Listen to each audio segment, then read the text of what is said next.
A very good morning to all of you. It's a great privilege to welcome you all for today's conference on Intersecting Identities and Economics of Discrimination. Today we are honored to have with us Professor Thorat, Professor R.S. Deshpande, Professor Ashwini Deshpande with us to be part of this important conference. And one of the interesting and important aspect of this conference is also that Professor R.S. Deshpande, Professor Thorat, and Professor Nancharya are also going to celebrate their 75th birth anniversary in 2025. So it's a honor being their students to celebrate their academic achievements as well as the birthday in University of Hyderabad with the School of Economics. So I take this opportunity to welcome our Honorable Vice Chancellor Sir, Professor B.J. Rao Garu onto the dais as he's going to chair the morning inaugural session.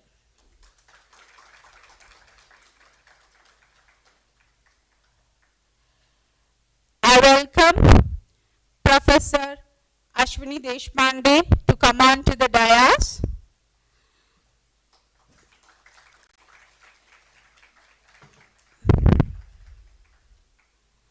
Today's inaugural address will be delivered by the greatest economist and the policy maker and the public personality, Dr. C. Rangarajan Garu.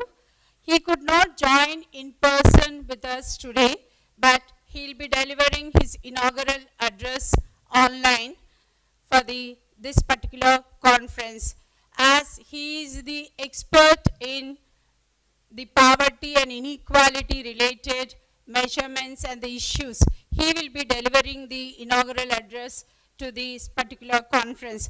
There is also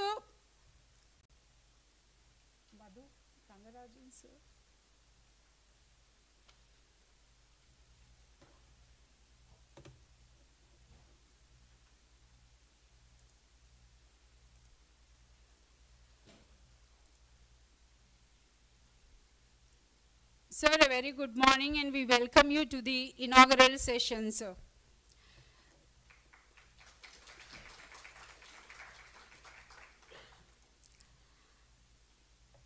There is also a book release by dignitaries, Professor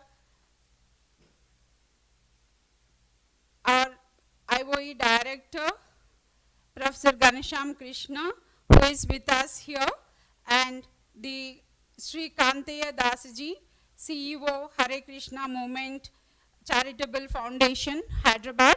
The book is basically an outcome of the IOE project and IOE funded project. So I request the chair, Professor G.B. Rao Garu, to take over the session and start the inaugural session. Thank you.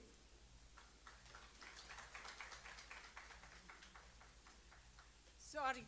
I welcome the Dean School of Economics on the dais.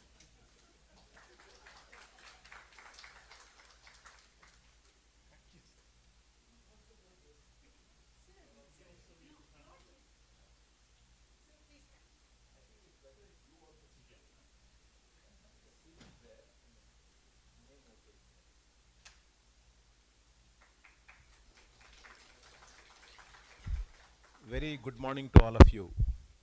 Firstly, let's applaud Golden Jubilee celebratory auspicious moment for University of Hyderabad for standing tall in the academic world in the country.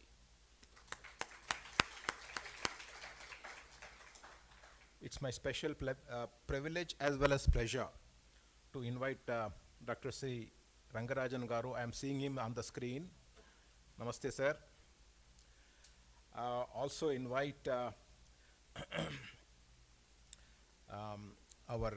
Thorat Garu, Deshpande Garu, and Nancharaya Garu. He is coming, and Deshpande, Mrs. Deshpande ji, for this very important, I think, 2-day celebration. I call conferences as celebrations. I don't use the word conference as often because it's a celebration of ideas, it's a celebration of content, and it's a celebration of the University of Hyderabad. And today's, these 2 days conference theme is very interesting and very, very relevant. Intersecting identities and economics of discrimination. I am sure a lot of details will get uncovered in these 2 days deliberations.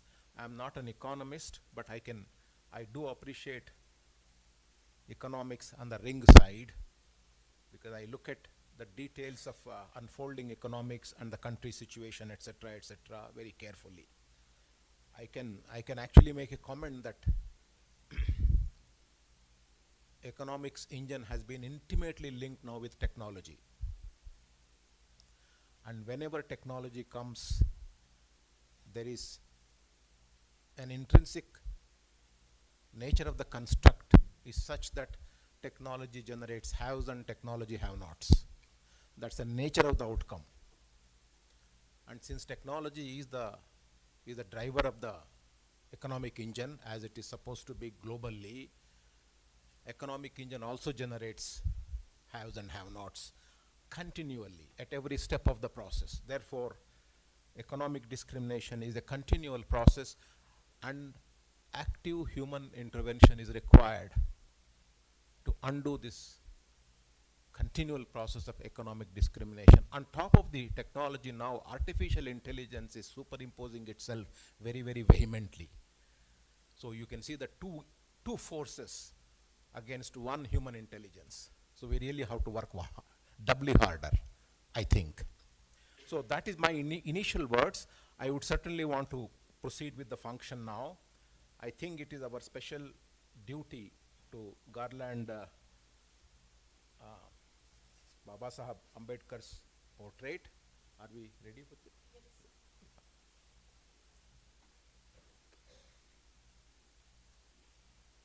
I would request my dignitaries to join us.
I would now request Sridevi Garu to give the brief introduction about the seminar, and then I would request Vijay Garu to be ready for welcome address after that.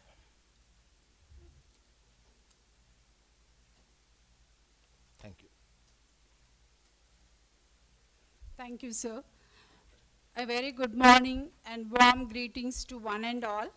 On behalf of the School of Economics, University of Hyderabad, I welcome you all to the inaugural session of the 2-day conference on intersecting identities and economics of discrimination. The evaluation of discrimination theories in economics includes key contributions from various scholars. Gary Becker model introduced a taste-based approach suggesting that individuals might act on prejudice, which can lead to negative outcomes in the job market, such as wage disparities and poor hiring practices, favoring less qualified candidates. In contrast, The statistical discrimination theories focused on discrimination based on preconceived notions about abilities rather than outright prejudice. Later on, we have the identity theories, which emphasized the influence of social norms and context on decision making regarding discrimination. In India, Dr. B.R. Ambedkar's 1936 work highlighted how the caste system imposes rigid economic hierarchies that restrict opportunities for lower castes. This system results in both overt and subtle economic discrimination, limiting access to jobs and perpetuating inequality. Ambedkar argued for the abolition of caste, asserting that it hinders economic efficiency and mobility, ultimately reducing individuals from oppressed caste to conditions akin to quasi-slavery due to lack of choice and opportunity. The Indian labor market has been changing dramatically from low women's labor participation to a further low level of participation. One of the important features of the Indian labor market is the segregated nature, not only based on economic factors but also based on social factors. The Indian labor market is more complex in nature. The gender differences in the Indian labor market are further layered and intensified based on caste. The patriarchal norms restrict the participation of women laborers, which is a general phenomenon across the world. However, the way these norms have been formulated in India is different because of their interaction within the framework of the caste system.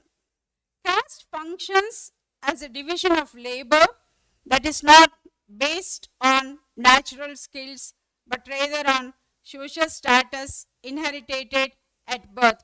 This rigid assignment of tasks limits individuals' freedom to choose their occupations based on their abilities, hindering economic development and contributing to unemployment.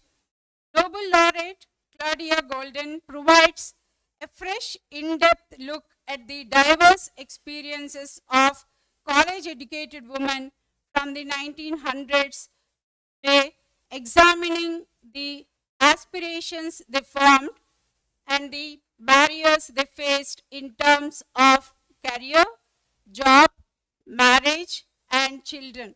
She shows how many professions are greedy, paying disproportionately more for long hours and weekend work, and how this perpetuates disparities between women and men.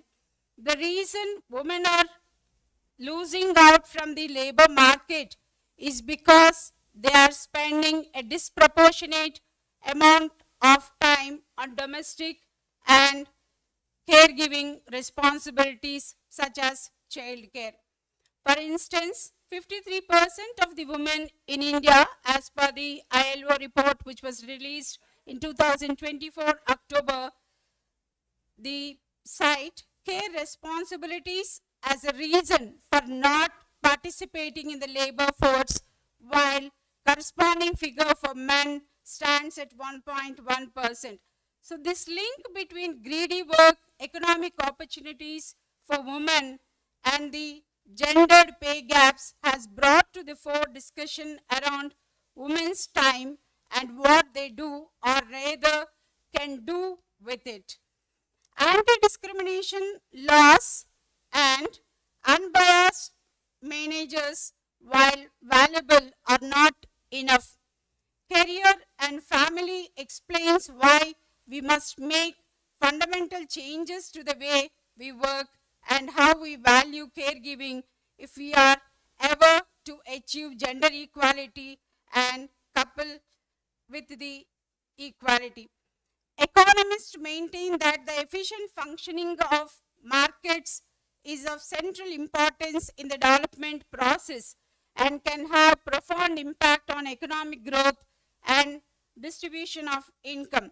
Since in a private economy, markets are the place where people get access to factors of production, employment, consumer goods and services, the exclusion and discrimination of some groups in the market transactions on the basic group characteristics is a serious case of market failure. Market discrimination adversely affects both economic efficiency and income distribution. Thus, discrimination is an issue not only of equity but also economic growth. Ambedkar's analysis highlights the economic consequences of caste discrimination and the systematic inequalities that persist in contemporary India. Addressing these issues requires inclusive policies that consider the intersecting identities of caste, gender, and socio-economic status to achieve equitable development and align with sustainable development goals of the various communities. The, the implications of this conference are expected in the context that the commitment to leave no one behind at the heart of the 2030 agenda calls for policies and programs to prioritize the poorest and the most vulnerable communities. However, the effectiveness of these pledges is questionable when it comes to the genuine inclusion of marginalized groups.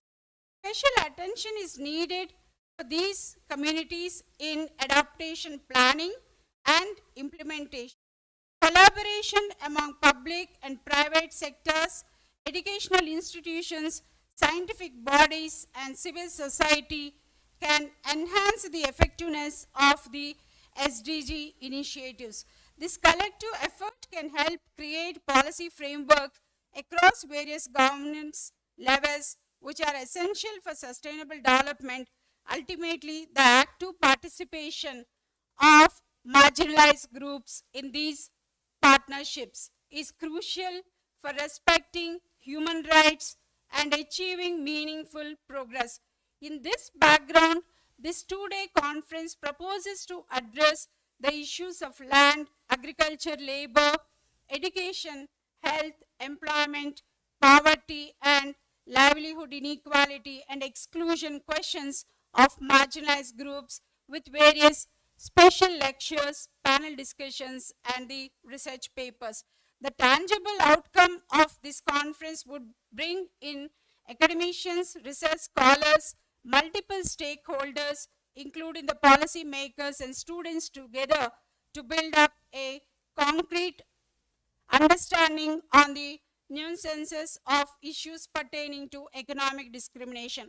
I thank you for giving me this opportunity and I thank our Honorable Vice Chancellor, sir, for giving us the continuous support in holding this conference. Thank you.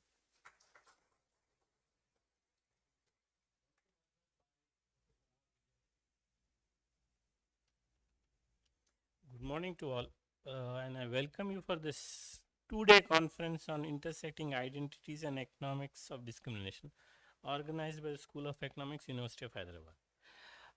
In specific, I would like to welcome our Honorable Vice Chancellor, who has been encouraging and supporting all the ventures that School of Economics has done. So, one sense, it's a pleasure to have you here. Professor C. Rangarajan, who is also present. I don't think this audience needs any specific introduction to him, but just to say that he was the former governor of RBI, governor of Andhra Pradesh, and is also a chairperson of the Madras School of Economics. And I think he's delivering us the one of the lectures. It's a pleasure to have Professor Deshpande here. We have been hearing and reading about your works. It's a pleasure to have you in this place in person to speak to us. And it's a pleasure to have. Now, I've been asked to tell you something about the school. Let me just tell you some of my ideas of how the school is. A lot of you know about the school, but if I look at it, it's nearly 50 years since the school has been formed. We started in Golden Threshold with an MPhil program. After that, we went on to an MA program and a PhD program. From there, from the Golden Threshold, we shifted to the social science building. From social science building, we shifted to the new block now. So that's a movement that has taken place. And physically, we have moved. In terms of intellectual tradition, also we have moved a lot. We have introduced multiple programs into our thing. We have a program on financial economics. We have an integrated program. We have multiple new electives that we have been introducing. I'll tell you some of the things that we are doing. So intellectually and physically, we have moved quite a lot in the last 50 years. One of the strong points of the School of Economics, as far as I understand it, it's a heterodox school. Unlike a mainstream school that exists in Delhi school, we are a heterodox, and I think we feel that that's one of the few Indian public universities which hold on to heterodox tradition. And I think that's in all India, I think this is one of the few public universities. In terms of the faculty, we have nearly 20 faculty. We have 216 post-graduation students, plus and minus numbers, and around 70 research scholars. Right? We have 3 programs. One is an integrated program. One is a program for financial economics. One is a general economics. So we run 3 programs and a PhD program. Our teaching in economics, in the general economics, is trying to emphasize the different schools of thought in economics and trying to introduce students to thinking in terms of different paradigms. That's, I think, our strong point, which the students who have passed from this university also say that's one of the strong points that exists here. We have the financial economics program, which is to a large extent trying to get students a set of skills so they can get a job, but also have a strong component of theory involved in that. The set of electives that I think the University of Hyderabad School of Economics provides is extensive. We have some technique based electives, some which are applied based electives. So we run technique wise, we have a game theory courses, we have time series, we have financial economics, multiple courses in terms of that. In terms of applied areas, we have areas where applied theory is applied, which could be development economics, agriculture, industry, behavior finance. All of them have areas that we do it, and that's, I think, the cluster of electives that we provide is one thing which is a strong point for the school.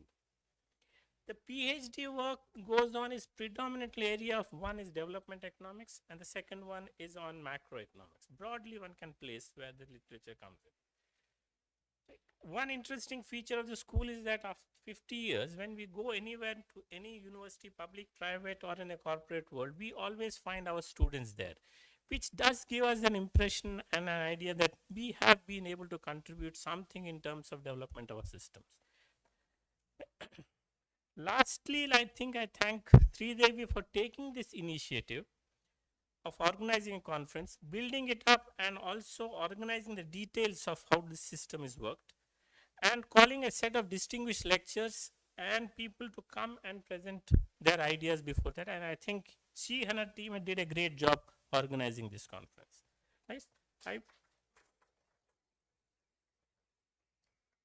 Right? And I wish to the conference a grand success and looking forward for fruitful discussion and hoping that we can interact much more in the evenings and all. Thank you.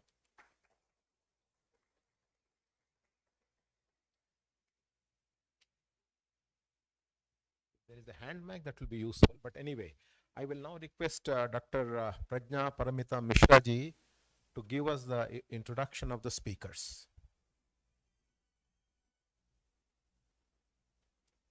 Thank you, sir. Good morning, everyone. I'm here to introduce the chair and the speakers of today's inaugural session.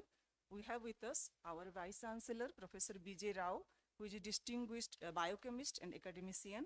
He ranked 16th in India and first in Andhra Pradesh for the NCERT National Science Talent Award. He earned a BSc from Nizam College and MSc from Osmania University, both with gold medals, and a PhD from the Indian Institute of Science, Bangalore. He furthered his research at Yale Medical School and worked at TIFR India. a fellow of all three national academics in India, and Sir J.C. Bose Fellow. Professor Rao is the chief editor of the Journal of Biosciences and serves on multiple advisory committee. He has received numerous awards and fellowships. As a DST-inspired teacher, he inspires students across India and engages in outreach through the Agastya Foundation. His research focuses on genome dynamics, computational biology, cellular physiology, contributing significantly to these fields. We welcome you, sir. Professor C. Rangarajan is a prominent Indian economist with a distinguished career in academia and policymaking. He served as governor of the RBI, where he played a key role in economic reforms, including deregulating interest rates, strengthening the banking system, and liberalizing the exchange rate. He was also chairman of the Economic Advisory Council to the Prime Minister and chairman of the 12th Finance Commission. Dr. Rangarajan has held teaching positions at institutes such as Wharton School, New York University, and IIM Ahmedabad. He has authored several books on the Indian economy and served as president of the Indian Economic Association and Indian Econometric Society.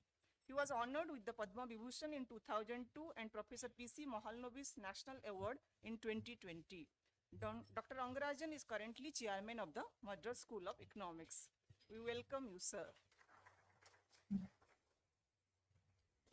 Professor Ashwini Deshpande is professor and head Department of Economics and founding director Center for Economic Data and Analysis at Ashoka University, India. Her PhD and early publications have been on the international debt crisis of the 1980s. Subsequently, she has been working on the economics of discrimination and affirmative action with a focus on caste and gender in India. She has published extensively in leading scholarly journals. She is the author of Grammar of Caste, Economic Discrimination in Contemporary India, and Affirmative Action in India. She has edited several volumes, the latest of which is Handbook on Economics of Discrimination and Affirmative Action. She is a fellow of the International Economic Association. She received the Exim Bank Award for Outstanding Dissertation in 1994, the 2007 VKRV Rao Award for Indian Economists under 45, and Soch Award for Gender Economics in 2022. We welcome you, ma'am, and you will be happy to know that we also offer an optional on economics of discrimination. Sri Konteya Dasa is a Chief Executive Officer of the Hare Krishna Movement Charitable Foundation based in Bangalore. Inspired by the teachings of Swami Prabhupada, he joined ISKCON Bangalore in 2008 and has dedicated himself to humanitarian service. Since the foundation's inception in 2013, he has played a key role in its growth, particularly in resource mobilization and managing charitable projects. Sri Konteya Das was instrumental in establishing 4 tech-driven kitchens in Andhra Pradesh and Telangana, overseeing operations across 8 kitchens in the region. Strong people management, organizational skills, and commitment to efficiency and excellence, he has built a dedicated team and ensured the smooth execution of HKM's charitable program. He will join us shortly. Thank you.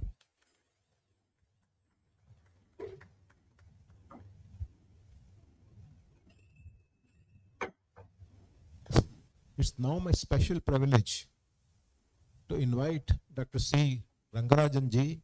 Dr. Rangarajan ji was also a chancellor for University of Hyderabad years ago. So it's my special privilege and pleasure to invite him. He really doesn't need any introduction. All of us know him extremely well. I hope Dr. Rangarajan ji is ready to speak to us through his formal lecture. I don't see a particular title for the lecture. So, Dr. Rangarajan ji, are you on? All right. Okay, let me begin. Okay. Thank you, sir. Okay. Thank you. Thank you very much. Distinguished invitees and participants of the conference. I am happy to be with you this morning, even though through online. While inaugurating the conference, I would like to speak to you this morning on the broad subject of economic growth and social development, which obviously includes overcoming discrimination. Time permitting, I shall also speak on the measurement of poverty and its implications for social development. Economic growth, as it is normally understood, means an acceleration of the output of goods and services. Equity in growth or social development, on the other hand, implies that every citizen would have his or her basic needs, such as food, clothing, shelter, met. Economic growth, in a broader sense, includes social development. We have come to describe it as inclusive growth. However, analytically speaking, social development, which is the term I use for equity in growth, and economic growth are two separate concepts. And we need to understand the underpinning, the implications of each one of them. Evolution of thinking on growth. One can see 5 stages in the evolution of thought on economic growth. The chronological sequence is not without some overlap.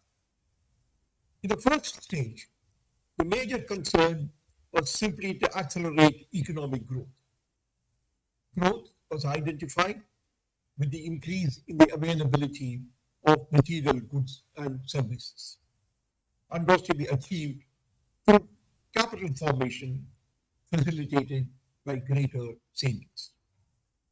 Arthur Lewis, a Nobel laureate, said at one time, the central issue for development economics was to understand how a country which saves 5% of its income is transformed into one which saves 20% of its income. Unquote. Better life was identified with enhanced production of goods and services. Eradication of poverty was to be achieved through faster economic growth. In the second stage, a distinction was made between growth and development. A greater concern with the distribution of income emerged. Development was seen as going beyond mere economic growth and bringing about changes in the structure of the economy.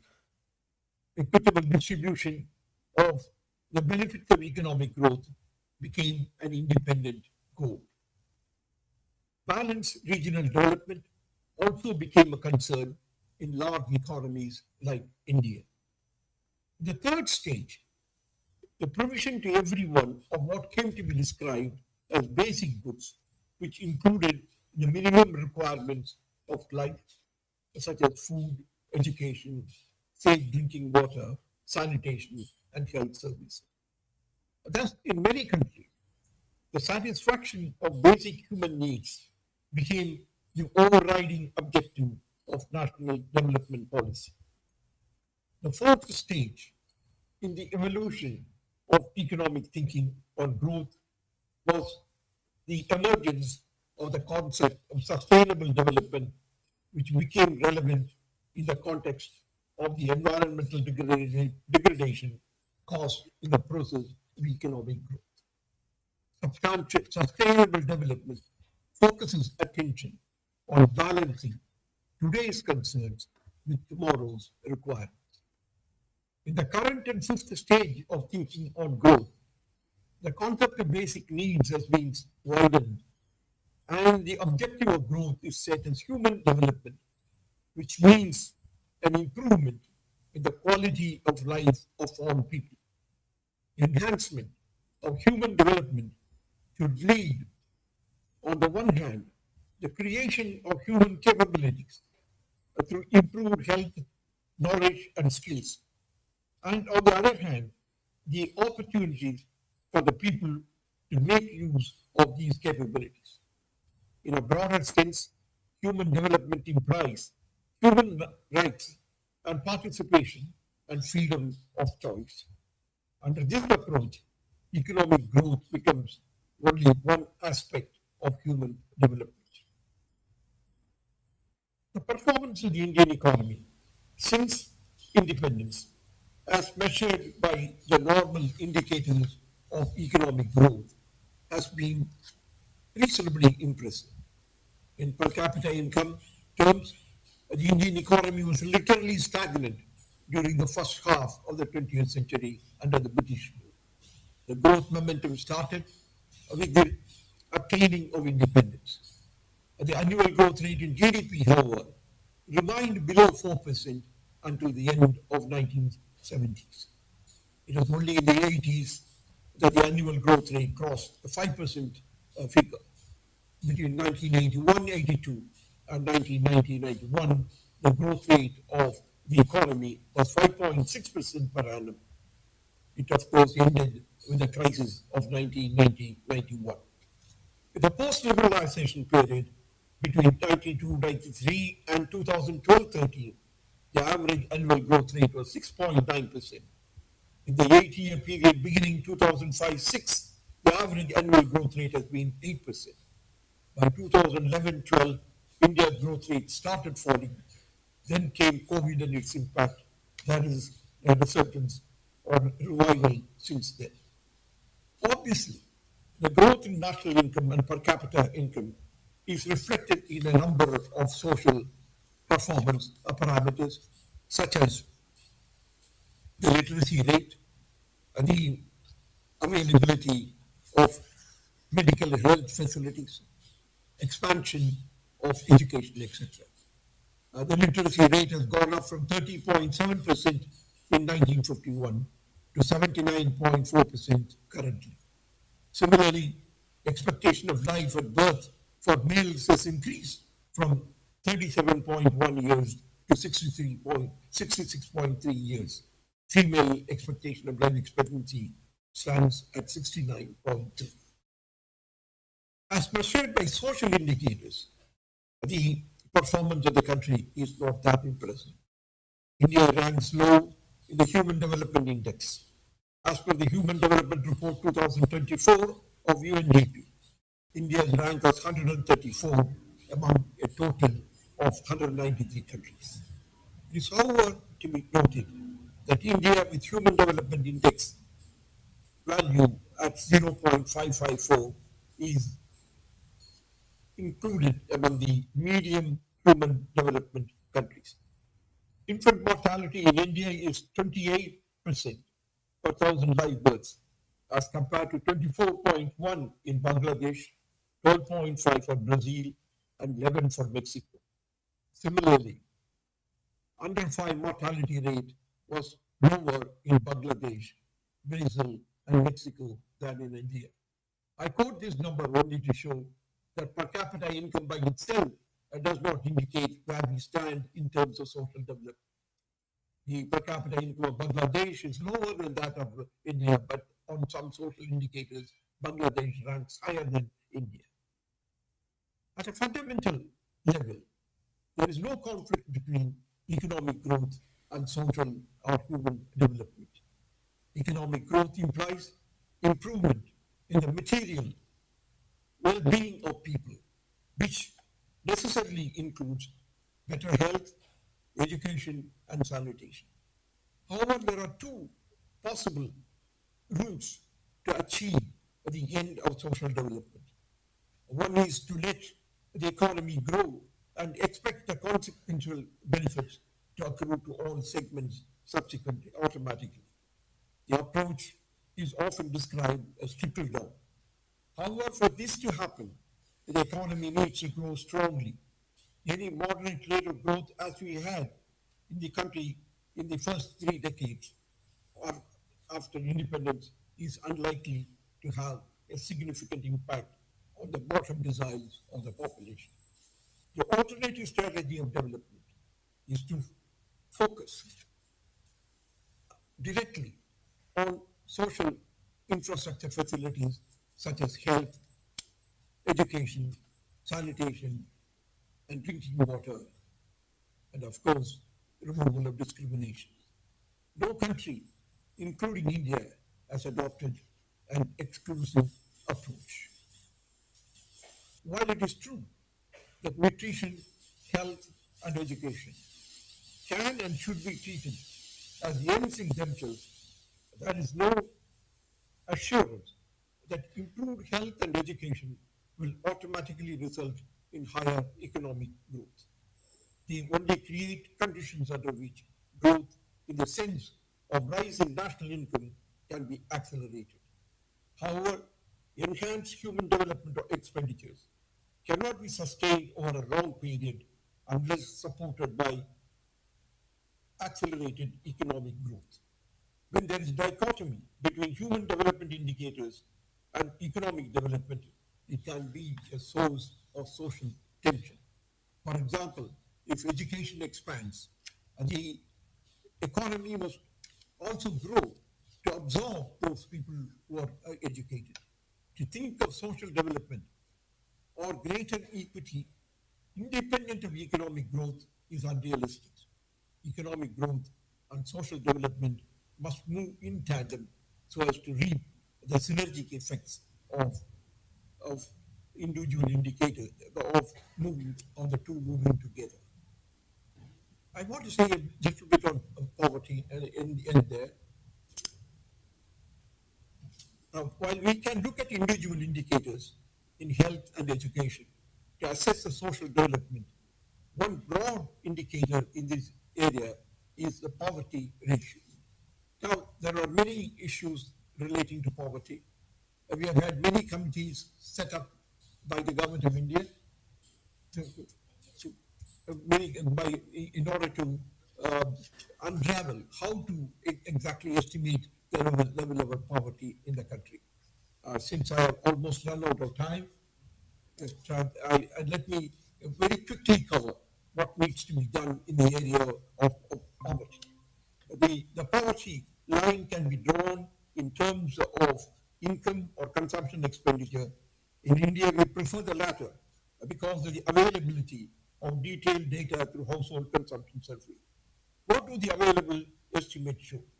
Using the Lakdawala method, the overall poverty rate ratio declined from 54.9% in 1973-74 to 38.9% in 1987-88 and to 27.5% in 2004-5. Coming to the more recent period, the estimated poverty ratio based on my committee, Rangarajan Committee's poverty line, delivered, it declined from 29.5% in 2011 to 10% in 2022-23, 1.77 percentage points per year. And the estimated poverty ratio, based on Tendulkar Committee's poverty line, declined from 21.9% in 2011-12 to 3% in 22-23. The latest fact sheet for 23-24 also gives the Gini coefficient of total consumption expenditure. And they also show, for example, the Gini coefficient in the rural India declined from 0.283 in 2011-12 to 0.266 in 2022-23 and to 0.237. Similarly, the urban Gini coefficient also declined. The broad conclusion that emerges over the long period, poverty ratio has been falling, but controversies still around many aspects of poverty measurement. But even the Oxford study, using not the expenditure method, but the multidimensional poverty index, also has fallen strongly. In fact, the Oxford study is worth repeating. It says India has made momentous progress in reducing multidimensional poverty. The incidence of multidimensional poverty was almost half between 2005-6 and 2015-16, climbing down to 27.5%. The global multidimensional poverty index was cut by half due to deeper progress among the poorest.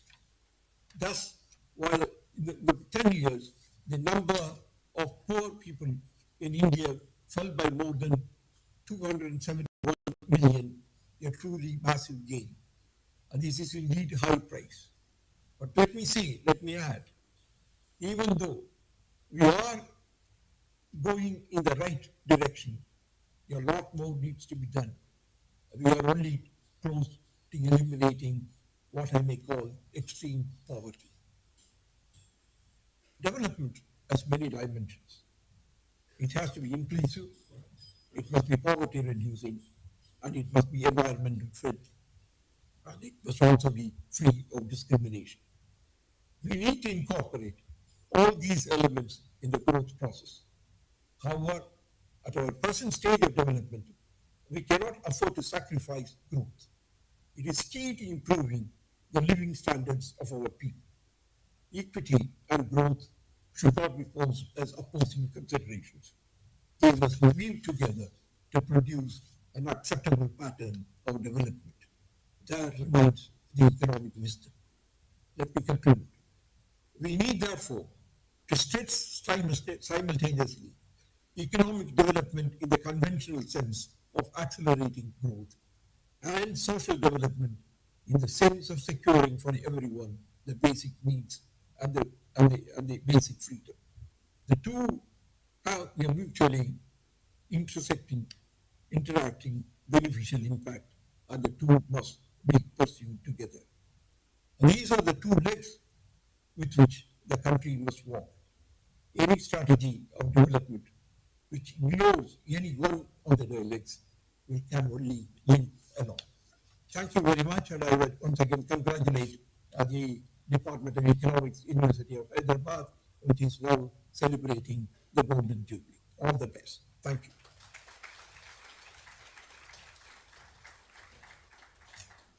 30 minutes? 35? Huh? Huh? 25 minutes. Is it? Thank you, Dr. Rangarajanji. It was extremely revealing and very educative to all of us here. Thank you, sir. We will now move on. There is a book release function now. The book is written by Professor Sridevi Garu, and the title of the book is Food for All, the Role of Urban Canteens in Nourishing Communities.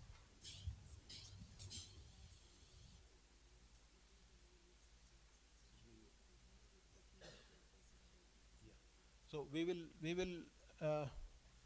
delay the book release function by few minutes. We will move on now with the next item, which is the keynote address by Professor Ashwini Deshpande ji.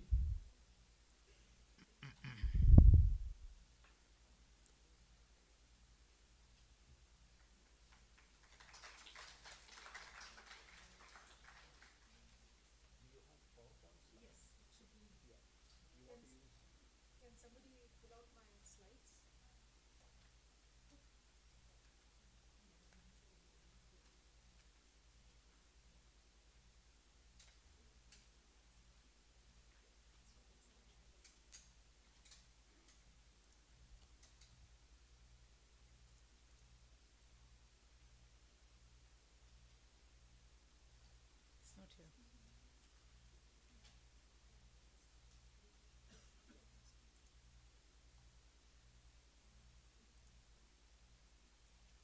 While they're finding my slides, let me begin by, first of all, thanking Dr. Sridevi for inviting me to this important conference.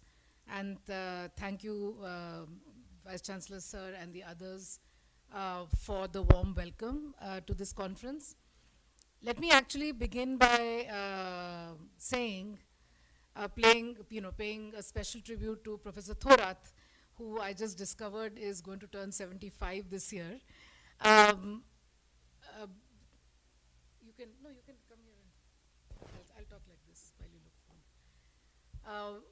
me. My father was a professor in JNU, so I've grown up on the JNU campus. And I remember Professor Thorath entering the faculty as a young professor, and of course had the privilege of knowing them and the family very, very closely. And when I started working in this area of caste and discrimination, he was my go-to person. I had bothered him with lots and lots of questions over the years, but he has been an exceptional mentor, apart from being a leader of this area, in terms of academic studies. He's been an exceptional and a very kind mentor to me. So personally, I feel extremely indebted to him. Professor Thorath, wishing you many more productive years and very happy and healthy life. So with that note, let me present my talk. I'm not actually going to focus on gender in this talk because there's a time constraint, and focusing on both together is going to be difficult, but I'm happy to answer questions about that later on. Um, this slide is not really meant for this audience, but I thought I'll just um, set the stage, which is we all know here, all of us in the audience, we know that what we talk about when we talk about the caste system is a system of graded hierarchies that consists of mutually exclusive groups. Historically, that used to be the Varna system. And now there is, what we have contemporary is the Jati system.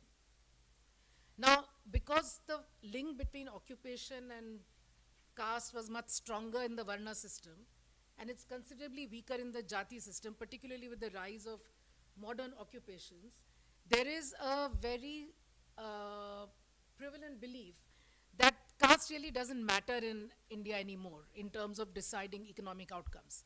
Because individuals are free by law to pursue whatever occupations they wish to pursue. Everybody is free to get the kind of education they want to get. And so it might be a hangover of the past, or it might apply in certain domains, but by and large, economic outcomes are not mediated through caste. And so that's something that, this is a recent paper that is published in a review of, a special issue of Oxford Review of Economic Policy, which is edited by Professor William Darity Jr., who will be talking to you tomorrow. And so I'm going to present results from that. Now, historically, the group of administratively what is called scheduled castes or Dalits were those that were stigmatized on account of being relegated to the most menial, degrading, and stigmatizing occupations that were ritually impure and therefore considered polluting. So scavenging, leather work, cremation of corpses, midwifery, etc. Anything that required contact with waste materials or fluids, bodily fluids, etc. Those were considered highly stigmatizing, and individuals who belonged to the groups that did these tasks were subject to untouchability. Now, contemporary India has abolished untouchability, so there is technically, legally speaking, no person who can be regarded as an untouchable. In fact, untouchability is a punishable offense. So it's illegal actually to practice untouchability in India. And you would expect that after 75 years of independence, given that untouchability has been abolished, there are special acts that that are meant to prevent atrocities against individuals who historically belong to these stigmatized groups. And of course the targeted reservation policy originally for SCs, but then also STs and now subsequently OBCs. I will not even talk about the EWS category because that's a totally different issue. I've written about it extensively. I'm happy to answer questions on that if there are any. So you would expect that with all of these changes, the picture of caste inequality today would be dramatically different from the picture of caste inequality that we had at the time of independence. So the real questions, the real debates in this field are, if you continue to see disparities between those who are at the lowest end of the caste hierarchy, namely the Dalits, and the upper castes, is it really just a hangover of the past, that the disparities earlier were so large that it just takes time, and so overall there's convergence, but it's just taking time. So what we see today, are they only the hangovers of the past? Or could it be the case that there is present day discrimination, which in addition to the historical gaps, in addition to the historical hangovers, perpetuate and replicate some of the disparities that were seen earlier when untouchability was legal? I mean, was not illegal, rather it's not that it was legal, not that people were asked to practice untouchability, but practicing it was not illegal, that's what I meant. So that's really the big debate in this area, and there are many who argue that what we see today is really a hangover of the past, that there's nothing in the present that's replicating a caste-based kind of an order. And my answer to this debate is that we must rely on evidence, that this is a question that can be only answered on the basis of evidence, which is not only coming from individual small studies, which are also important because they are very insightful. But we really need to look at large-scale macro data, national level data to answer some of these questions. And I have been doing this work for several years now. What I want to present today is the latest paper which was published in 24. So is caste getting socially reproduced in the present? So I'm just looking at two indicators here. On your left-hand side is the proportion of people who report intercaste marriages. Okay, this is from survey called India Human Development Survey, and it's reporting by the year of marriage what proportion of people had intercaste marriages. And let me say that in IHDS, the definition of intercaste marriage is very liberal. It's not just a marriage between a Dalit and an upper caste. If you just marry outside your caste, it could be, say a Brahmin marrying a Rajput, that would also classify as intercaste marriage. So this is not really reflecting an upper caste, lower caste kind of marriage. But even with that liberal definition, you see that you really don't cross 5%. And this figure others have also found through other work. And so from those who married in 74 to those who married in between 2005 and 12, and unfortunately we can't go further back than that because you don't have individuals in that survey who got married prior to this date. So really, caste endogamy seems to be alive and present. The proportion of intercaste marriages has not increased over all of these decades. So it's not just the fact that it was in the past and now people are free of it. And I didn't even have to show you this graph. You pick up any newspaper or any matrimonial site and look at the nature of advertisements that are in those sites. Okay? Many of you sitting here today, tomorrow will get married. And you have to ask yourselves this question. What will be the process of that marriage? Will you be genuinely open to looking at your partners, to finding partners outside of your caste, or would you follow your family rituals and marry a person that is within your caste? So caste endogamy, which is one indicator of the social reproduction of caste, is alive and kicking. Okay? The India Human Development Survey also had a question. Remember I told you that untouchability is illegal.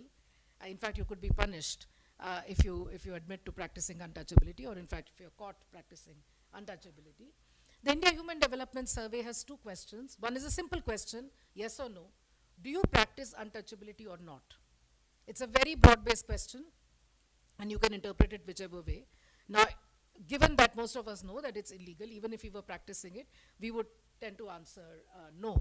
It's like saying, are you a smuggler, or do you don't pay taxes? Even if we didn't pay taxes, we are not going to admit to that, right? So technically, the answers to these questions should have been close to zero. Okay? But at an all India level, 30% of Indians in 2011 and 12 admitted to practicing untouchability. There's a follow-up question in ISDS which says that would you allow members of any caste to enter your kitchens or share utensils with them? So what we did was we took the yes answers to the first question, which is do you practice untouchability or not, and the yes answers to the second question, which is would you the no answers to the second question, which is would you allow people of any caste to enter your kitchen or share utensils. So these two we took as, and these are self-reported. These are individuals admitting that they do this, and we believe that these are underestimates because there might be others who do it but would not admit to a surveyor. So there is a great deal of interstate heterogeneity, but the point to remember is that 30% on average of Indians today admit of a practice which leads to caste-based discrimination and which is illegal and punishable by law. So if these two, we believe, are the biggest examples of the social reproduction of the caste system in the contemporary period. It is not a hangover from the past. Okay? We have, all this work that I'm reporting is with my frequent co-author Rajesh Ramachandran, with whom I have several papers, and this paper is also with him, which is, you're all familiar with the phenomenon of stunting, right? But stunting is you measure the height of a child between 0 to 5 years, And if it is less than, if it is more than 2 standard deviations away from the WHO median, the child is classified as stunted. So it's not just any short children. You have to be severely short for you to be classified as stunted. And on the right-hand side is the proportion. We have these graphs for all caste categories, but we are just showing this graph for the general category, or which is a proxy roughly for upper caste, and the scheduled castes, which are the castes that were historically subjected to untouchability. And we find that about 40% of Dalit children, this is based on National Family Health Survey data, which has extensive, detailed anthropometric measures. We see 40% of Dalit children are stunted relative to 27% of upper caste children. And this stays even after we control for all kinds of socioeconomic factors. So this is not about economic deprivation, because we control for a whole bunch of factors that could account for this difference. But even after we've controlled for it, the caste gap in stunting remains. The left-hand side panel is the same thing, showed in a different way. Again, a little more technical. So this is height for age Z-scores. So if you, so the lower down you are, the more stunted. And again, you see the same pattern here, height for age Z-scores. So this is about childhood malnutrition. And we actually have a paper which is currently revised and resubmit at a journal, where we show that states in which a higher proportion report practicing untouchability, and therefore a higher proportion of SCs report being subjected to untouchability. That's another question in IHDS. Are states that have higher proportion of SC children that are stunted. So it is really the operation, the exclusion, the marginalization that happens towards Dalit children, the Dalit children face, that is one of the big factors responsible for the differential stunting gap. Okay? You can look at other things. So this is, again, from India Human Development Survey, second round. And this is, can read a paragraph on the left-hand side, and can divide or subtract. This is for 8 to 11-year-olds. So by that age, they should be able to read a paragraph, and they should be able to divide and subtract, right? Again, overall, we know from the ASER reports, Annual State of Education reports, that educational attainment in Indian schools overall is poor, which is that the children's foundational literacy and numeracy skills are lower than what their age would dictate. That is true for everybody. But again, we see in literacy and numeracy, we see a caste gap. Here on the right-hand side is the general category proportion of children who can divide or subtract, and you see on the left-hand side proportion of SC children who can divide and subtract. And we have given confidence intervals, so these are statistically significant and substantial differences. So these are same age group, and you, in principle, you should not be seeing these kinds of differences, but you do. So if castes were not getting reproduced in the present, you would not see. So you might have proportions being low for everybody, but you should not see such sharp gaps. Okay? We can look at other ways in which we analyze human capital. So here is, for example, years of schooling on the left-hand side, and share with more than secondary schooling. Okay? These are age cohorts on the x-axis, and you see the top line is the general category line, and the bottom line is the scheduled caste line. So in years of schooling, you do start to see some convergence. So years of schooling, the caste groups are converging, and that is primarily due to the fact that subsequent governments, both state governments and central governments, have focused on enrollment in a big way. So Sarva Shiksha Abhiyan has been there. Up to class 14 now, most children are in school. What quality of education they get is a different matter, but they're certainly in school. So you see at the top end, so younger cohorts, those who are 20 to 24-year-olds today, there is a convergence in terms of years of education. So that's good news. So there's some limited convergence. But if you look at the share of those with more than secondary schooling, you don't see a convergence. Because all the convergence is really being driven by primary and middle level. Because up to 18, education is free and compulsory by law in India. Up to 14, sorry. So up to 14 years, that's sort of primary and middle, going up to secondary level, you'd see a convergence. As soon as children cross class 8 or age 14, then you start seeing a divergence, and that is what you see on the right hand. In our paper, we also have share of graduates and proportion in white collar jobs, and again, there you see a divergence. So the point that we make in an earlier paper and also in this one is that if you think of education levels and occupation levels that matter for socio-economic mobility, at that level, you still don't see a convergence. Although it's good news that at least in years of education, you see a convergence. Okay, so here is now, you can look at occupation data from a variety of sources. Since we were working with the National Family Health Survey data for stunting results, we also just looked at, occupations. Although we must warn you that NFHS is not really a labor force survey, so these proportions will vary if you look at the periodic labor force survey. Okay, and this is for men. And again, if you look at, professional, technical, managerial, in this survey, about 10% of upper caste men are in those categories, whereas for Dalits, it's 4%. Okay, and so at the higher end of the spectrum, you see a greater proportion of Dalits in lower paying occupations, and at the upper end of the occupational spectrum, you see a greater proportion of upper caste men. We have lots and lots and lots of results in this. I've shown you the NFHS 5 results, which is the latest National Family Health Survey done between 2019 and 2021. But you get the exact same picture if you looked at periodic labor force survey data as well. So you can choose your data set and you'll find a similar result. So it's pretty clear and unambiguous that in terms of the occupational distribution, you see a very clear overlap between being upper caste and being overrepresented at the top end of the occupational spectrum, and being Dalit, and being overrepresented at the bottom end of the occupational spectrum. Why is this slide very important? It is because the sort of the cornerstone of the caste system was the strong caste occupation nexus. Sridevi said caste is division of labor. Ambedkar famously said it's a division of laborers, not really division of labor. It's people with equivalent merit just being divided into different occupations based upon their birth in a particular caste. If this was not getting reproduced in the present, if there was no discrimination happening in the present, you should not see this stark difference. Given the educational increase, you should not see this stark difference over and over again through multiple time periods. But yet you do see that. So there is reason to believe, and in fact there are many studies that reveal the contours of present day contemporary discrimination, which is caste based.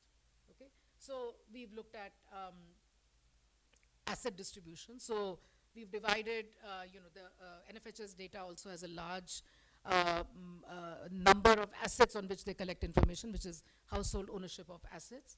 And we see the share of population in the bottom 40% of that asset distribution. And you again see that it's only 26% for the general category, and it's about 51% for the SC/STs here combined, right? So if you think of, okay, you might say, well, education is is an individual issue, occupation again is an individual issue, but assets are at the household level.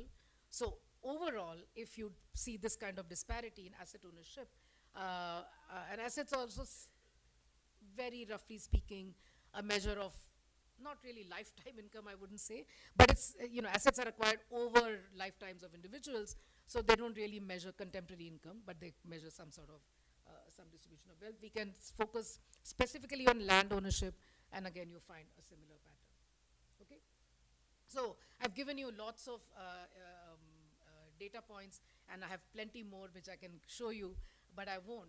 So what are the challenges here? And I think that the one factor that we need to recognize and acknowledge is that these outcomes are getting produced because of discrimination. Okay, this conference is about the economics of discrimination, and what that means is, what is discrimination at the end of it? Discrimination is treating two people who are otherwise similar in terms of their skill level or education level or capability, treating them differently because of certain attribute. It could be race, it could be gender, it could be caste. And the reason that these people are getting treated differently is not because they are fundamentally different in terms of educational attainment or skill levels. It's really on account of where they were born, which caste they were born into. And we have, as I said, we have a paper showing the role of discrimination in early life outcomes, which is stunting. And the WHO, all kinds of bodies recognize that if a child is stunted in years 0 to 5, it actually has lifetime effects. So it leads to lower cognitive ability, lower wage levels as you go forward. So childhood stunting is really actually a quite an significant public health emergency, but it's not recognized as such. So it's not to be taken lightly as, oh, some children are short and they grow up to be shorter adults. That's not really the point. Being stunted during 0 to 5 has effects on the development of the brain, about cognitive abilities, performance in school, wage earning abilities, and a whole range of adult life outcomes. So what we've been trying to show in our work is that the roots of adult life caste disparities are in the childhood. So, and it's getting perpetuated. So because there's adult life disparities, parents who are less educated might be less able to follow practices, or are poorer, might be less able to follow practices that will prevent childhood stunting. In addition, there's discrimination. Their children are more stunted, and the cycle goes on. And so really, we need to think of the entire life cycle and recognize that discrimination is, and with our later paper, which also shows that childhood stunting is higher in regions where there is self-reported higher incidence of untouchability. So it's really about the stigmatizing practice of untouchability. That is what is actually contributing to these significant differences. Okay? And you would think, well, what about if there's a humanitarian emergency, like what happened in COVID, or what happened during the tsunami? Surely at that time we recognize that we are all human beings at the end of the day, and we are all going to help each other, and everybody needs redressal when it comes to humanitarian emergencies. We have another paper which shows that COVID, the economic lockdowns that were done because of COVID, affected the education, the occupation and earnings of SC/ST individuals much more than they affected the occupation and earnings of upper caste. And there are other papers which look at relief distribution, and they find that the prior biases of society also play a role in relief distribution. So in relief camps, for example, after tsunami, it was shown that Dalits got the food packets, etc. Much later. They were asked to sit separately. So even when it's a absolutely devastating human tragedy, somehow these biases continue to play a role. And in fact, in India too, when there was a need for social distancing, that was suggested during COVID, people sort of found it a way of justifying their pre-held biases, and sort of untouchability surfaced with some pride almost. In media accounts, you would see people saying, well, we are really being cognizant of social distancing, and therefore you cannot really come into our home. So it was a way of convenient sort of justification that they got because of the needs of social distancing. So what is the path forward? Of course, we need laws, which we have. We need better monitoring, which we don't have that as much, etc. But just having a law or better monitoring is not going to solve the issue, as 75 years of India's development have seen. We need to identify, basically what we really lack as a society is empathy. So we have a lot of empathy for our kind, whoever we think our kind are, and we have a very strong absence of empathy towards individuals that we regard as at the bottom of the hierarchy. In fact, some of us might take pride in the fact that, these people are getting deprived just as well, because that's their place in life. And so when you think of healthcare providers, you think of teachers, all of us are in a university setting. These are places where this kind of recognition of discrimination, empathy, and a very strong anti-discriminatory framework needs to be established. And now, as I'm working more and more on stunting, earlier my work was on adult life. As I'm working more and more on early childhood outcomes, I realized that this change of mindset, these interventions need to start at a much earlier stage of the life cycle. We can't really wait for individuals to be adults and they, okay, now we are going to intervene. That That too must continue, but we also have to be cognizant of disparities that get set at early stages in the life cycle. So it has to be multifaceted, it has to be multi-pronged, and the interventions have to be done at various levels. There is no one size fits all or one magic wand kind of a solution. And reservation addresses a very tiny part of the disparity. So yes, reservations are needed, but to think that reservations will take care of all of these issues is incorrect. So we need a much broader, multi-pronged approach to solving caste-based disparities. But before that, we need a recognition and an acceptance that caste discrimination is a reality in contemporary India. It's not only a hangover from the past. Okay. Thank you very much.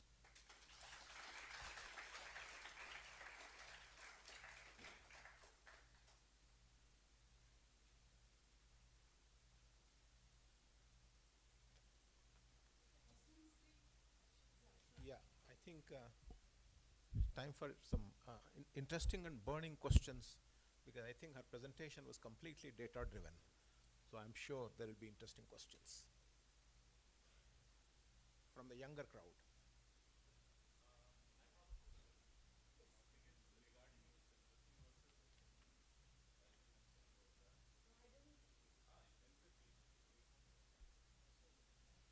What is the question?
Can you make your question sharper? What is the question? Using these terms. I understand your question. Okay, Yeah. okay. So first of all, I did not ever use the word sympathy, because according to me, sympathy is very patronizing. Empathy is totally different from sympathy. Second, scheduled caste is an administrative category, which I already mentioned. Dalit and Harijan are not the same thing at all. Dalit, my understanding, and correct me if I'm wrong, but Dalit means oppressed in Sanskrit or in Marathi. And my understanding is that it is a term used as a term of pride. Harijan, on the other hand, which was coined by Mahatma Gandhi, has been rejected by several Dalits themselves, saying that it's a patronizing term. Because Harijan means people close to God. And the idea, the counter argument to that is that if you see the occupations that we do or the conditions in which we live in, if we were close to God, this is not what we would be doing. So Dalit and Harijan, in my understanding, are two different terms with two different meanings, and I never use the word Harijan. I haven't used it in a single piece of writing. Dalit, in Maharashtra, it's used. It's used as a, Dalit Panthers is a political party. Dalit literature is a brand of literature. In Maharashtra, where I come from, Dalit is used as a term of pride. In fact, many people don't use the word scheduled caste because they say it's administrative. Dalit is a term of, it's oppressed. In Marathi, it's used as oppressed.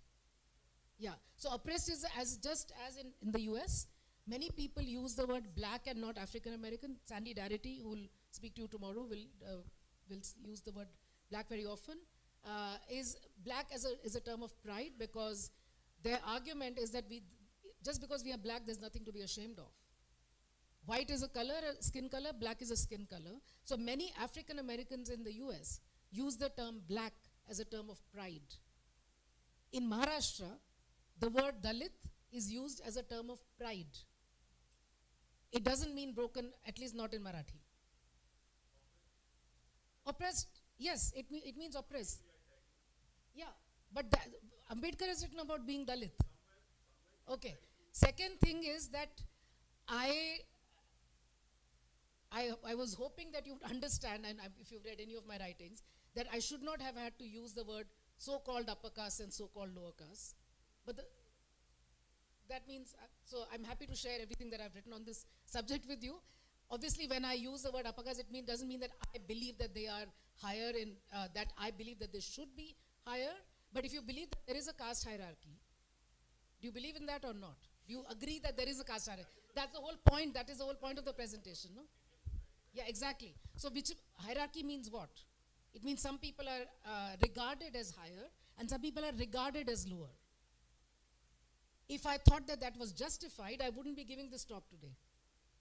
Being regarded as higher and being regarded as lower is not the same thing as justification that some people are higher and some people are. When you say the top 1% or the bottom 40%, it doesn't mean that you support the fact that some people are in the top 1%. It's a description of the hierarchy. Any other question? If you think I've supported, then, I beg to differ. I've worked in this area for nearly close to 25 years now, and my writings are public. So show me any example where you think I've supported caste hierarchy. Please. Yeah, please.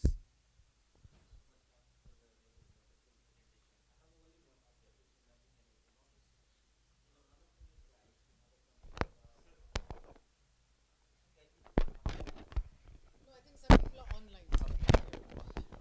You mentioned about the, the occupation, right? The between the, the upper caste and the, the lower castes.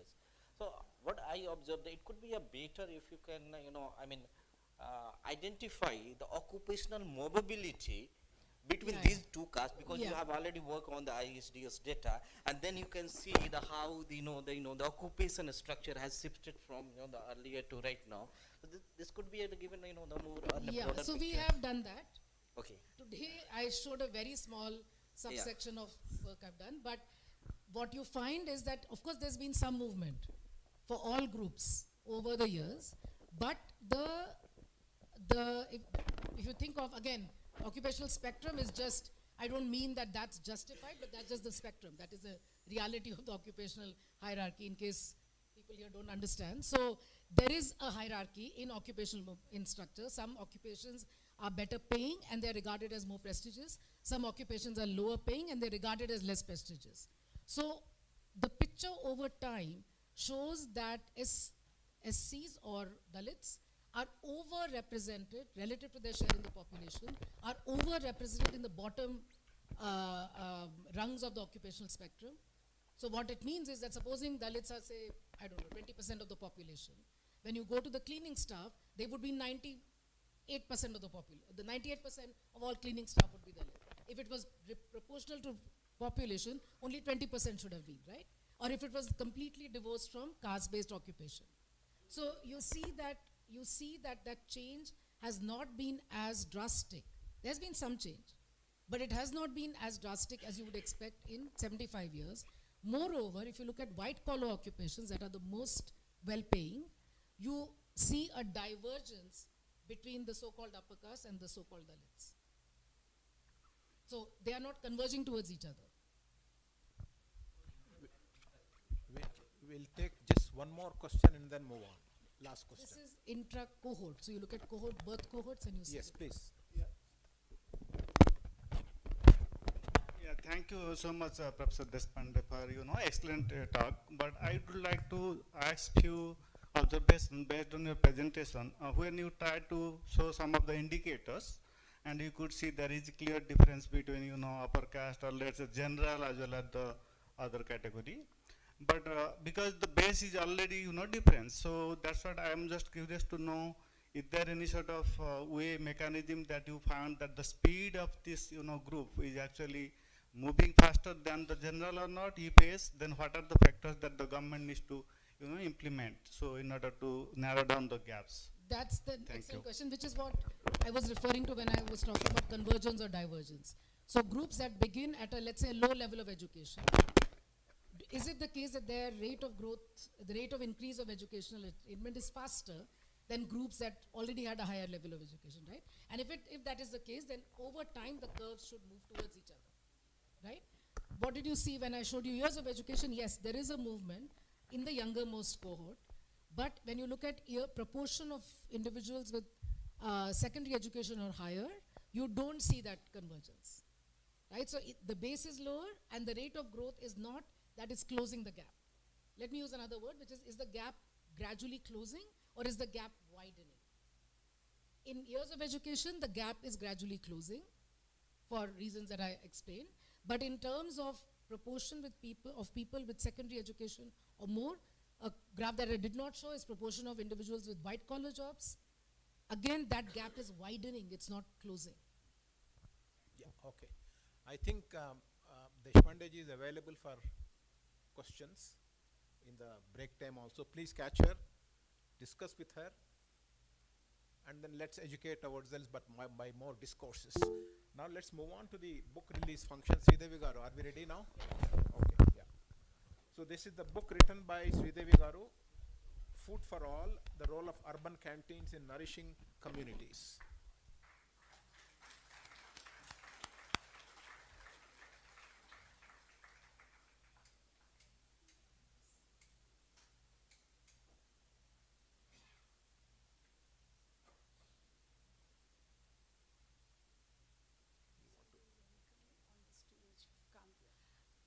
We cordially welcome CEO Shri Kanteya Dasaji, Hare Krishna Movement Charitable Foundation, Hyderabad. And we welcome Professor Ganesham Krishna, Director, IOE, University of Hyderabad.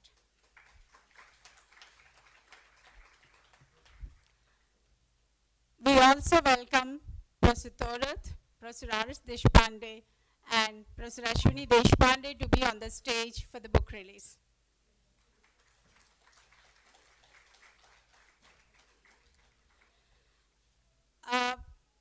A few words about the book before the release. The book, Food for All, the Role of Urban Canteens in Nourishing Communities.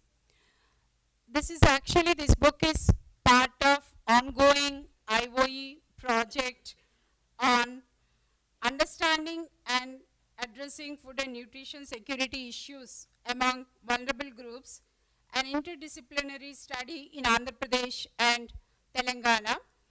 The research and the book idea was not part of the scheme until we were suggested to look at the social welfare hostels and urban canteens apart from Anganwadis and midday meal program during our first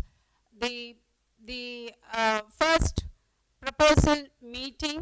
One of the expert, Professor Shiva Reddy, suggested that you need to look at the urban migrant labor also. So that question actually raised us to look at the urban canteens in the various cities. So our first study in Hyderabad that we later published in the News Minute revealed interesting dimensions relating to who are the consumers of the urban canteens, the supply chain and cooking process, who are excluded and why, how the nutrition component can be improved, and how the urban canteens can be expanded to reach to those who are hungry and looking for affordable food. This research encouraged us to take the study further, and we went ahead and did field research in Bangalore, followed by Chennai. We engaged with the student interns from different universities and a few others who are interested to explore urban canteens in other cities, including Raipur, Ahmedabad, Gwalior, and Ranchi. We also looked at a couple of voluntary civil society initiatives like Buvabandi, back of our university. This book is a compilation of that. We got enormous generous support from numerous quarters in this journey. The student researchers and the authors of these chapters are important pillars of the process. Candid conversation with the respondents was critical. Most importantly, Kanteya Dasaji team and the GHMC team of the Telangana were the main pillars in the initial discussion of this work. and IOE support and encouragement helped us in taking the work forward. While thinking about this book, that we wanted to be freely accessible to anyone, fair, and especially Dr. Shashi Shivaramakrishna came forward to publish it and also connected us with Sharvani and Kalani Kshetri, who designed the layout of the entire book. Any gratitude would be less for their unconditional support. The soft copy of the book will also be available on the Fair India website soon. We thank Samhita Dandangi for her valuable artworks for this particular book. We hope this book will be useful for many scholars, teachers, practitioners, and policy makers. Rapidly urbanizing India also needs more expansion of urban canteens to address hunger and the nutrition security. Thank you. I welcome Professor Narasimha Reddy and Professor G. Nancharya to come on to the stage for the book release.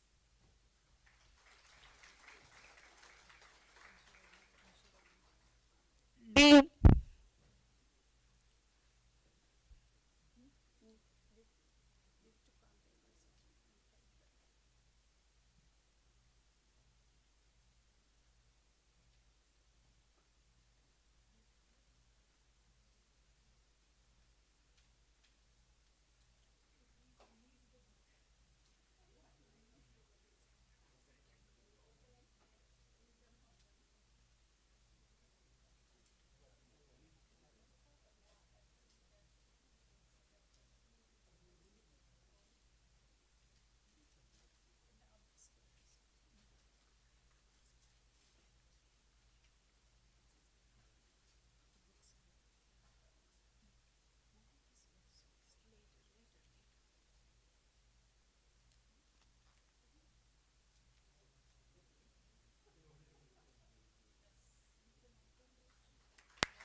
Yes. Just want to share one small important contribution of this group. I think it was about a year back. We had even Divya Madam was part of this thing, and one of the speakers during the event had said, "Swamiji, you're doing in urban areas, but why? What is limiting you from doing it in rural areas?" So that actually triggered a bit of questioning within ourselves. So when the new government in Andhra Pradesh was formed, and we had our first meeting with Honorable Minister Chandrababu Naidu ji, he was very keen to restart the Anna Canteen, because Anna Canteen was already running in 2018-19. For 1 year it had run, and because of whatever reasons it had stopped for a few years. Then when the new government came, the first thing that Honorable Minister said was, let's start the urban canteens again in 203 locations. But that thought that had come in this meeting, in this forum, while discussing that why we cannot start the canteens in rural areas, triggered my mind, and I just put a small word to Minister Narayana, who is the MA and UD Minister and Honorable CM. And they said that Swamiji will think over and come back. And I'm happy to inform you, just 3 days back, the government of Andhra Pradesh had a cabinet meeting, and they have sanctioned 69 rural canteens. And one of the reasons was this forum, the inspiration that I got from this forum. So just wanted to share you, and very nice contribution from Madam also to be able to make several surveys. She has also been guiding us on some places where we need improvements on in Telangana and Andhra. So it's a very good opportunity to be able to interact with such brilliant minds, and that has also inspired one more new program in Andhra Pradesh, and hopefully this will continue in many parts of India. Thank you. Hare Krishna.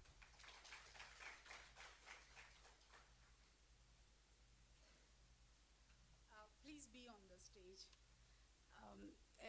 As a gesture of thank you, we would like to present a small memento. I request Honorable Vice Chancellor memento to Kante Dasaj.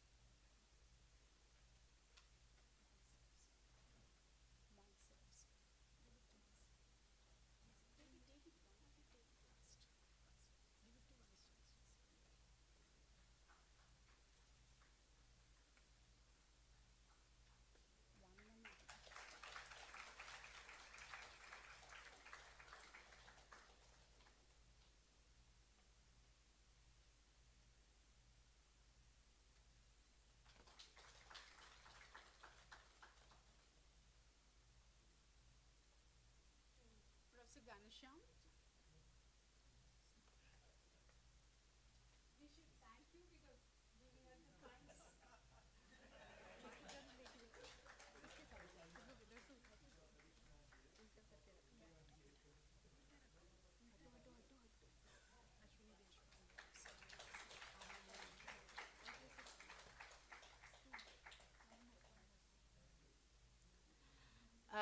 To Professor Ashwini Deshpande.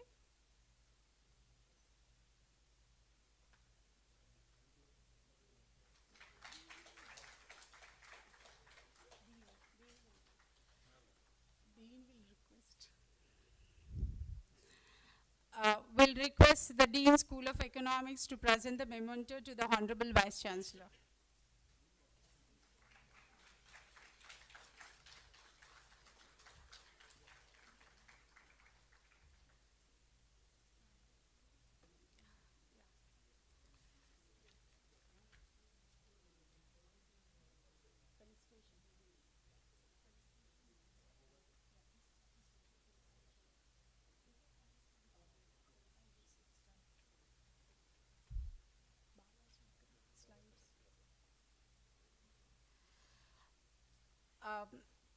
As a students of School of Economics, we had an opportunity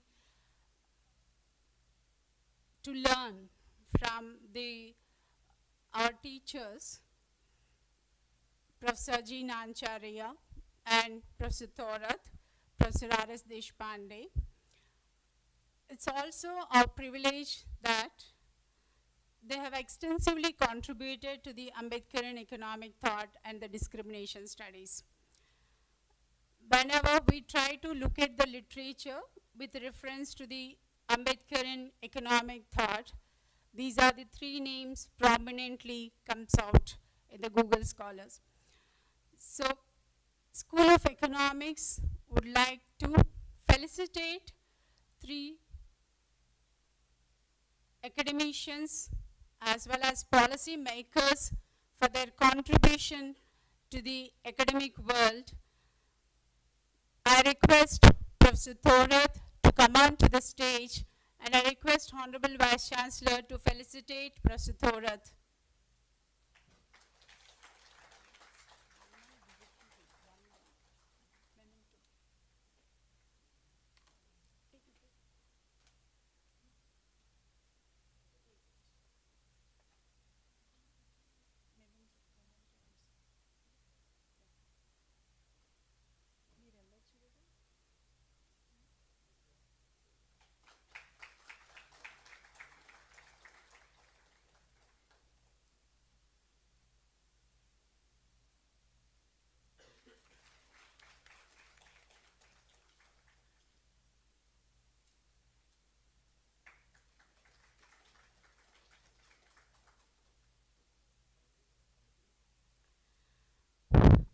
I request Professor Nancharya to come on to the stage.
I request Professor R.S. Deshpande to come on to the stage.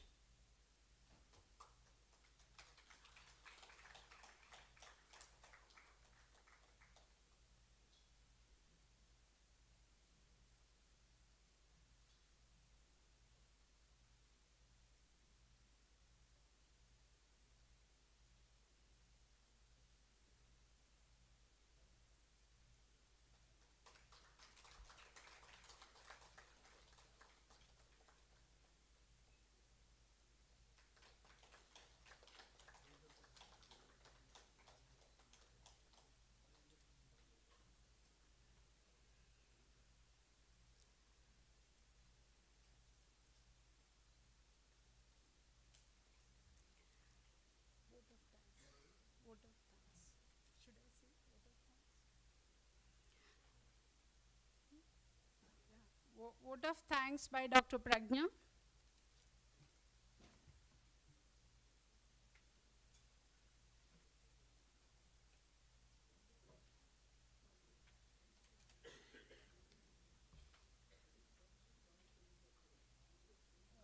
On behalf of the conference organizer and Dean School of Economics, I stand here to propose the vote of thanks.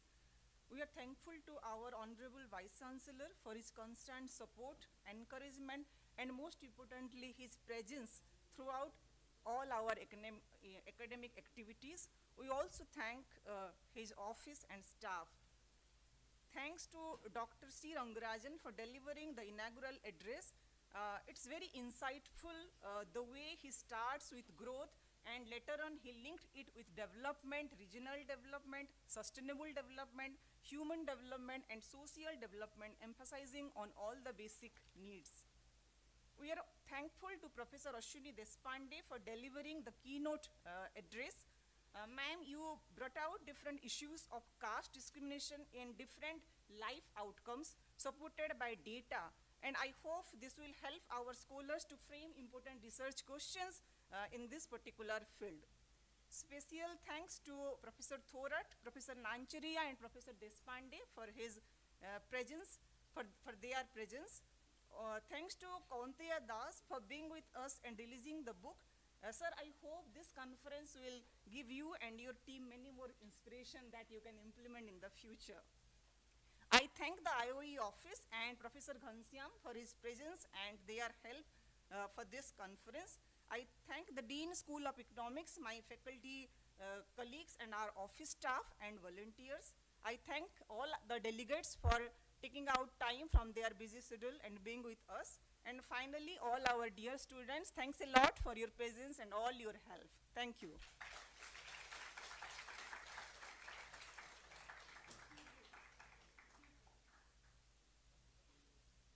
We'll have the tea break now and join after 15 minutes.